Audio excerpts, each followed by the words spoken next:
Já, Venni, það er 2-0 sigur hérna á heimavelli. Hver er bara svona þín sýn á leiknum? Svolítið svona eins og ég bjóst við. Grindavík náttúrulega bara mjög erfitt að brjóta. Búin að tapa einu leik af fyrstu 6, þá var þessu bara 7 mörk. Og það var raunin, það var mjög erfitt að komast í gegn á það. Við vorum faktisk með yfirhöndina en ekkert enga yfirburði. Þannig að það var mjög kærkomið að ná þessu fyrsta marki og þá þurftu þeir að stíga þessu upp og við náðum að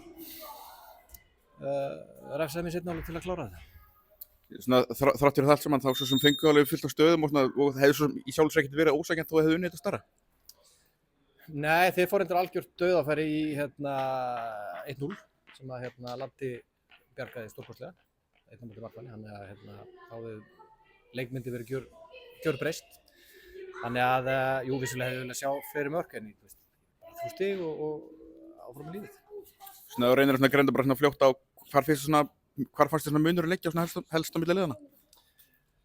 Við svo sem, ég myndi segja bara við horfum aðeins inn á við eftir þess að náttúrulega frekar slæma hrinu hjá okkur núna síðustu 3 leikir, 1 stig og svona fórum svolítið aftur í grunngildin bara að berjast og svona sækja svona ávinna sér þann rétt til að spila okkar svona draumabolta sem er svona eitthvað spil og eitthvað dúlleri sko. En það þarf að byrja á grunninu sem eru að býta frá sér og fara í tæklingar og rífa kjaft og allt þetta sko. Þar þurftum við að mattsa Grindavík og okkur tókst að gera það. Þetta eru grótarðir menn allir risastórir alvöru skrokkar í þessu liði. Okkur tókst að mattsa það og náðum að koma með fyrir að þeir særðu okkur í löngum innkastum eða hornum eða öðru slíku. Ef við náum því eins og við gerðum þá hef ég trú á því að gæðin í okkar spilamennsku eigi að geta trompað þá og það sem gerast sérstaklega í seinni hálfleik. Þú segir svona búin að eiga erfiðar síðustu 3 umferðir, hversu mikið svona gefur þá þessi sigur? Svona náttúrulega sigurinn í næra.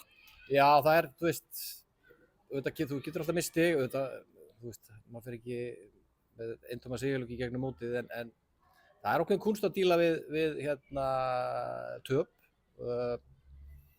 og það er bara ótrúlega hollt fyrir okkur sem erum í Þrótti þetta árið með væntingar og pressu að eiga að vera góðir og þá eru töpin einhvern veginn ennþá meira sjokk sko. Þannig að við þurftum svolítið að áttu okkur á því að það er bara fullt af öðrum góðu liðum í þessari deild og okkur þykir við vera góðir þá verður við bara virðingu fyrir því að það er ekki nóg að mæta bara völlinn. Það þarf að leggja sig alla fram og fótbolti breytist ekkert þó að ég kaupi einhverja menn eða við spilum ákveðnum hætti, það þarf alltaf að vinna grunngildin og við fundum þau í dag. Svona eins og deildir er búin að vera að spilast á svona, það eru allir að vinna alla einhvern veginn og svona stórskemmtileg deild svona, er ekki svona hvað er hægt að segja bara þessa deild? Þetta er alltaf sama, ég búin að vera núna í þessu 3. ári mitt hér og þessi deild kemur manni sífellt og óvart, eða raun og ekkert lengur og óvart, þetta er alltaf sama, það er bara, getur allt gerst. Ég myndi að byrja bara strax í fyrstu umferð þá koma óvænt úrslit strax og skrýtnir leikir.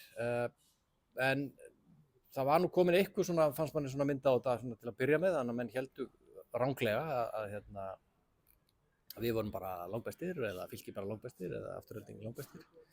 En svo er bara fullt af góðu liðum. Fáum náttúrulega verðugt verkefni bara strax í næstu umferð á laugardaginn þegar þið spiluðu Fylki, hvað sem mikið svona bara gefið þessu sigur einhvern í dag svona upp á sjálfstraust að gera inn í þann leik? Já, það er þetta mikilvægt að, eins og þú sagðir áðan, sigurinn nærir og það er frasi en það er ekkert eðlilega satt. Og við erum að fara að spila við liði sem að ég held að sé nú besta liði í deildinni. Fylkir, við erum alltaf að spá líka eftir sæti og gríðarlega sterkt lið og vel þjálfað af mínu mentor Heimi Guðmundssyni. Gangi vel.